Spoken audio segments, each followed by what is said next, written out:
In situations such as these, it should have come as no surprise to find that many slaves considered the possibility of escape. But for those who were located in the Deep South, the route to the free North was long and treacherous. Some slaves had families and children who might struggle on the journey. If they were left behind, they would likely be abused for the transgressions of the escapee. An owner would want to retrieve what he considered to be his property. So teams of men, horses, and dogs would be used to track down the escaped slaves and bring them back to the owner's property. Once caught, they would be beaten, mutilated, and sometimes even put to death as an example to the others. If life itself was a day-to-day torment of physical abuse of these human pieces of property, then escape carried the prospect of making existence far, far worse. Regardless of this fact, there were still those willing to take the risk. Luckily, there was a secret society who existed in order to help with as many escapes as possible. At its peak, the Underground Railroad was able to help with the escape of nearly 1,000 slaves every year. They were transported out from the slave-holding states, but were only a small fraction of the wider population.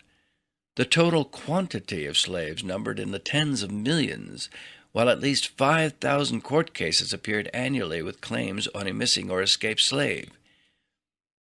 Even when looking into this small percentage of enslaved people who were able to escape, the railroad's very existence was something of a miracle.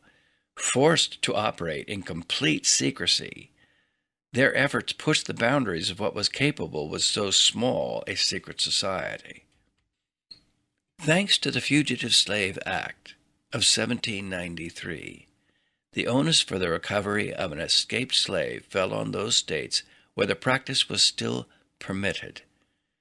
Officials were employed in the South to capture the escaped slaves, but there was no such officials in the North. Once the escapee managed to cross the boundary, the governments and the citizenry of the North were liable to ignore the letter of the law and simply allow the former slave to pass.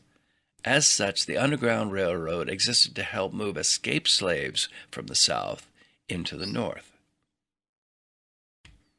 The Underground Railroad, as you might expect, was neither literally underground, nor was it actually a railway. It was metaphorically underground, in the sense that it was a secret society designed to help with the passage of freed slaves to the North.